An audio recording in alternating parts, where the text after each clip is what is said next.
Hello, my name is Gav Cross, and I'm a storyteller. And every Monday, live on Twitch, which is right now, at 9 pm, I read a story, a supernatural story. That's what I'm going to do tonight. From this collection, classic Victorian and Edwardian ghost stories, I'm going to read A School Story by Montague Rhodes James. I hope you enjoy it. Two men in a smoking room were talking of their private school days. At our school, said A, we had a ghost's foot mark at the staircase. What was it like? Oh, very unconvincing. Just the shape of a shoe, with a square toe, if I remember right. The staircase was a stone one. Never heard any story about the thing. That seems odd, when you come to think of it. Why didn't somebody invent one, I wonder? You never can tell with little boys. They have a mythology of their own. There's a subject for you, by the way, the folklore of private school. Yes, the crop is rather scanty, though. I imagine if you were to investigate the cycle of ghost stories, for instance, which the boys at private schools tell each other, they would all turn out to be highly compressed versions of stories out of books. Nowadays, the Strand and Pearsons and so on would be extensively drawn upon. No doubt. They weren't born or thought of in my time. Let's see. I wonder if I can remember the staple ones that I was told. First, there was a house with a room in which a series of people insisted on passing a night, and each of them in the morning was found kneeling in a corner, and had just time to say, "I've seen it," and died. Wasn't that the house in Berkeley Square? I dare say it was. Then there was the man who heard a noise in the passage at night, opened the door, and saw someone crawling towards him on all fours, with his eye hanging out on his cheek. There was, besides, let me think, yes, the room where a man was found dead in bed with a horseshoe mark on his forehead, and the floor under the bed was covered with marks of horseshoes. Also, I don't know why, also there was a lady who, on knocking her bedroom door in a strange house, heard a thin voice among the bed curtains say, "Now we're shut in for the night." None of them had any explanation or sequel. I wonder if they all go on still, these stories. Oh, likely enough, with additions from the magazines, as I said. You never heard, did you, of a real ghost story at a private school? I thought not. Nobody has ever had one that I came across. From the way with which you said that, I gather that you have. I really don't know, but this is what was in my mind. It happened in my private school 30-odd years ago, and I haven't any explanation of it. The school, I mean, was near London. It was established in a large and fairly old house, a great white building with very fine grounds about it. There were large cedars in the garden. As there are in so many of the older gardens in the Thames Valley, and ancient elms in the 3 or 4 fields which we use for our games. I think probably it was quite an attractive place, but boys seldom allow that their schools possess any tolerable features. I came to the school in September, soon after the year of 1870, and among the boys who arrived on the same day was one whom I took to be a Highland boy, whom I will call MacLeod. I needn't spend time in describing him. The main thing is, I got to know him very well. He was not an exceptional boy in any way, not particularly good at books or games, but he suited me. The school was a large one. There must have been from 120 to 130 boys there as a rule, and so a considerable staff of masters was required, and there were rather frequent changes among them. One term, perhaps it was my 3rd or 4th, a new master made his appearance. His name was Samson. He was a tallish, stoutish, pale, black-bearded man. I think we liked him. He had travelled a good deal and had stories which amused us on our school walks, so that there was some competition among us to get within earshot of him. I remember, too, dear me, I've hardly thought of it since, that he had charms on his watch chain that attracted my attention one day, and he let me examine it. It was, I now suppose, a gold Byzantine coin. There was an effigy of some absurd emperor on one side. On the other side, it had been worn practically smooth, as he had cut on it, rather barbarously, his own initials, GWS, and a date, July 14th, 1865. Yes, I can see it now. He told me he had picked it up in Constantinople. It was about the size of a florin, perhaps rather smaller. Well, the first odd thing that happened was this. Samson was doing Latin grammar with us, one of his favourite methods. Perhaps it was rather a good one. It was make us construct sentences out of our own heads to illustrate the rules he was trying to make us learn. Of course, that is a thing which gives a silly boy a chance of being impertinent. There are lots of school stories in which that happens, or anyhow, there might be. But Samson was too good a disciplinarian for us to think of trying that out on him. Now, on this occasion, he was telling us how to express remembering in Latin, and he ordered us each to make a sentence bringing in the verb memine, I remember. Well, most of us made up some ordinary sentence, such as, I remember my father, or he remembers his book, or something equally uninteresting. And I dare say a good many put down memino librum meum, and so forth. But the boy I mentioned, MacLeod, was evidently thinking of something more elaborate than that. The rest of us wanted to have our sentences passed and get on to something else. So we kicked him under the desk, and I, who was next to him, poked him and whispered to him to look sharp. But he didn't seem to attend. I looked at his paper and saw he had put down nothing at all, so I jogged him again harder than before and upbraided him sharply for keeping us all waiting.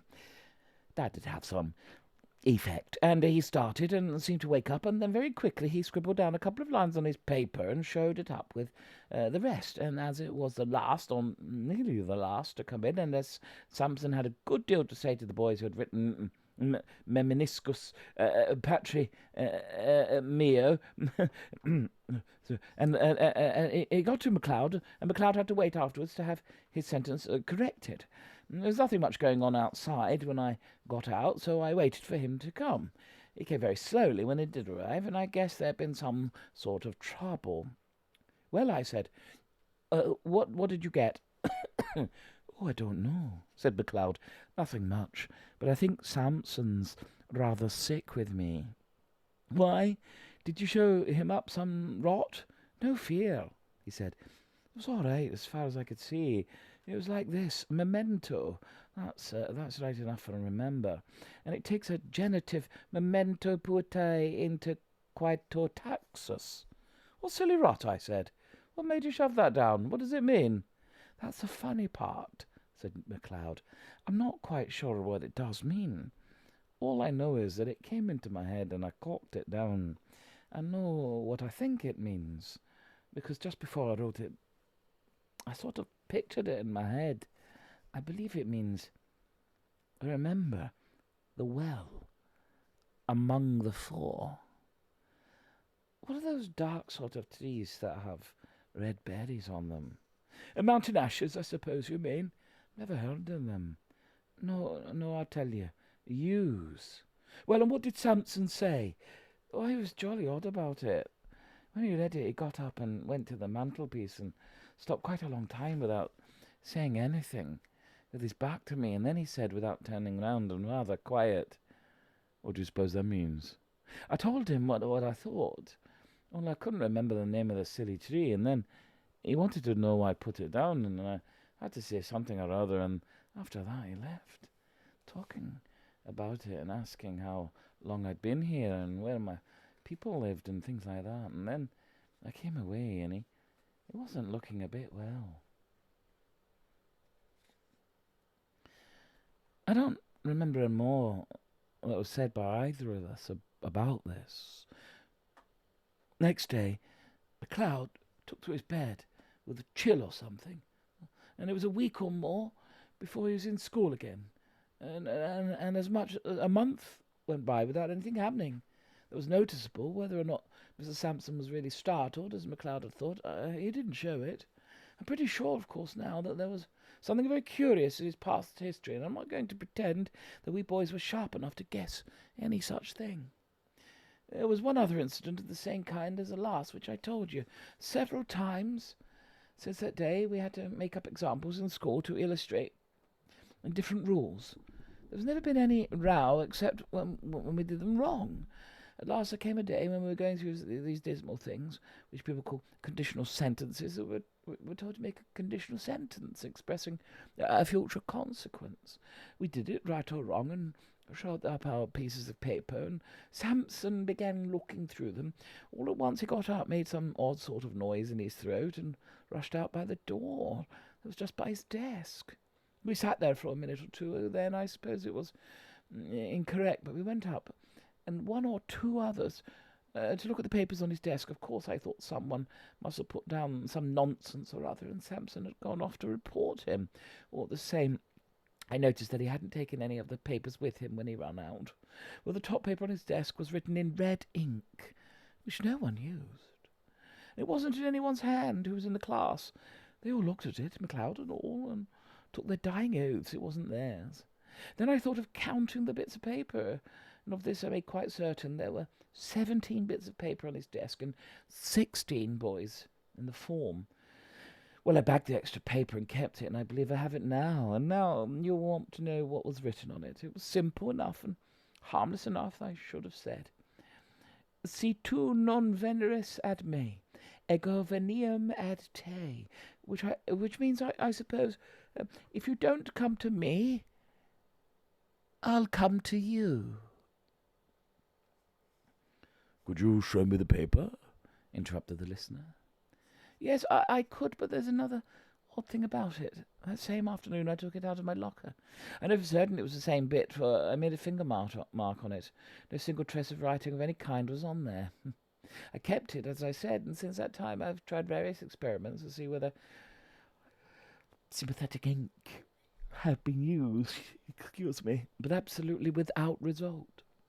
So much for that. About half an hour, Samson looked in again. He said he felt very unwell and told us we might go.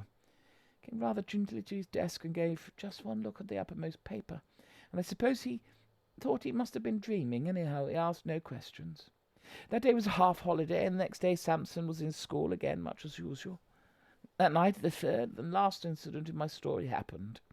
We, MacLeod and I, slept in a dormitory at right angles to the main building. Samson slept in the main building on the first floor. It was a very bright full moon. At an hour which I can't tell exactly, but sometime between 1 and 2, I was woken up by somebody shaking me. It was MacLeod. In a nice state of mind he seemed to be in. Come, he said, come. There's a burglar getting in through Samson's window. As soon as I could speak, I said, well, why don't we call out and wake everybody up? No, he said. I'm not sure who it is. Don't make a row. Come and look. Naturally, I came and looked, and naturally there was no one there. I was cross enough and should have called MacLeod plenty of names, only I couldn't tell why. It seemed to me that there was something wrong, something that made me very glad I wasn't alone to face it. We were still at the window looking out, and as soon as I could, I asked him what he had heard or seen. I didn't hear anything at all. But about 5 minutes before I woke you, I found myself looking out at the window here, and there was a man sitting or kneeling on Samson's window sill and looking in, and I thought he was beckoning. What sort of man? MacLeod wriggled. I don't know, but I can tell you one thing. He was beastly thin. He looked as if he was wet all over, looking round and whispering as if he hardly liked to hear himself. I'm not at all sure that he was alive. We went on talking in whispers some time longer, and eventually crept back to bed. No one else in the room woke or stirred the whole time. I believe we did sleep a bit afterwards, but we were very, very cheap next day. And next day Mr. Samson was gone, not to be found. And I believe no trace of him has ever come to light since. I'm thinking it over. One of the oddest things about it all seemed to me that be the fact that neither MacLeod nor I ever mentioned what we had seen to any third person whatever. Of course, no questions were asked on the subject. And if they had been, I am inclined to believe that we could not have made any answer. We seemed unable to speak about it. That is my story, said the narrator. The only approach to a ghost story connected with the school that I know, but still I think an approach to such a thing. The sequel to this may be reckoned highly conventional, but a sequel there is, and so it must be produced. There had been more than one listener to the story, and in the latter part of the same year or the next, one such listener was staying at a country house in Ireland. One evening his host was turning over a drawer full of odds and ends in the smoking room. Suddenly he put his hand upon a little box. "Now," he said, "you know about old things. Tell me what this is."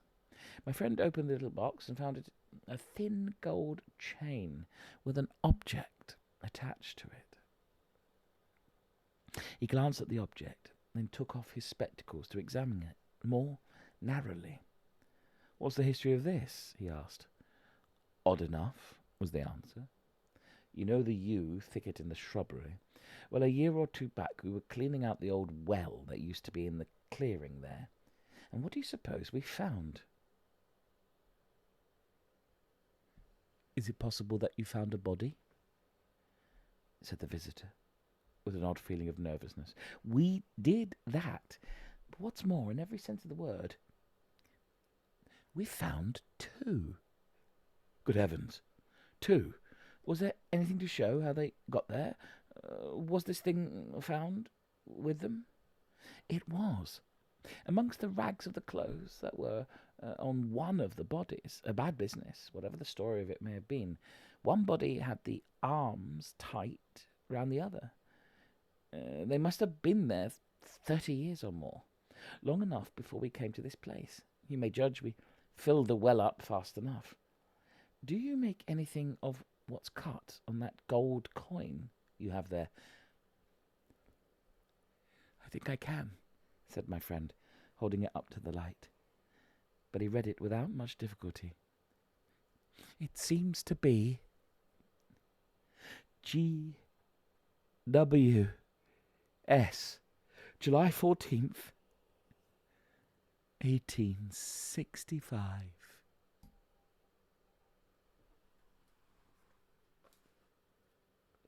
A School Story by Montague Rhodes James, from a collection of classic Victorian and Edwardian ghost stories.